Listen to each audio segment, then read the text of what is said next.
गांव में अंधेरा फैल चुका था। राघव अपने दोस्त मोहित के साथ घर लौट रहा था।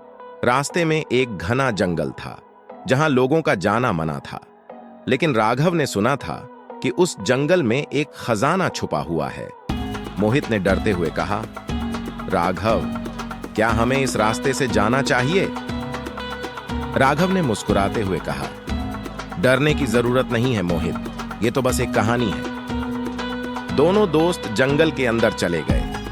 अचानक एक तेज हवा का झोंका आया और पेड़ हिलने लगे। मोहित ने घबराते हुए कहा, राघव, ये सही नहीं लग रहा। राघव ने उसे दिलासा दिया और दोनों आगे बढ़ते गए। कुछ कदम चलते ही एक अजीब सी आवाज सुनाई दी। मोहित ने राघव का हाथ पकड़कर कहा, चलो वापस चलते हैं। लेकिन राघव ने जिद्दीपन से कहा, नहीं, हमें खजाना ढूंढना है। आवाज और तेज हो गई। अचानक दोनों के सामने एक पुरानी टूटी फूटी झोपड़ी दिखाई दी। राघव ने मोहित से कहा, यही है वो जगह, खजाना यहीं कहीं छुपा होगा। मोहित ने कहा, यहां कुछ भी गलत हो सकता है। लेकिन राघव ने दरवाजा खोल दिया। अंदर अंधेरा था। दोनों ने अपने मोबाइल की टॉर्च जलाई। अचानक एक परछाई दिखाई दी। मोहित के हाथ से मोबाइल गिर गया और वो बुरी तरह कांपने लगा। राघव ने खुद को शांत करते हुए कहा, यह बस हमारी कल्पना है। फिर भी उसने टॉर्च को आगे बढ़ाया। अचानक एक पुरानी किताब दिखाई दी। राघव ने उसे उठाया और खोला।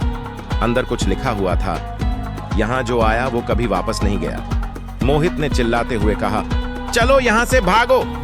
जैसे ही वो बाहर निकलने के लिए मुड़े, दरवाजा अपने आप बंद हो गया। अंदर की हवा ठंडी हो गई और एक परछाई धीरे धीरे उनके करीब आने लगी। राघव और मोहित को समझ में नहीं आया कि क्या हो रहा है। आखिरकार वो परछाई राघव के करीब पहुंची और उसकी आंखों में झांकते हुए कहा, तुम लोग यहां क्यों आए? राघव के शब्द गले में अटक गए। परछाई ने धीरे से कहा, यहां कोई खजाना नहीं, सिर्फ खौफ है। मोहित ने दरवाजे की ओर दौड़ लगाई और दरवाजा खुद ब खुद खुल गया। दोनों ने बिना एक पल गंवाए बाहर की ओर दौड़ लगा दी। पीछे मुड़कर देखा तो परछाई गायब हो चुकी थी। गांव पहुंचकर राघव और मोहित ने कसम खाई कि अब कभी लालच में पड़कर कोई गलत फैसला नहीं लेंगे। कहानी का संदेश था, लालच हमेशा नुकसान पहुंचाता है और कभी-कभी वो हमें ऐसी जगह ले जाता है जहां से वापसी मुश्किल होती है।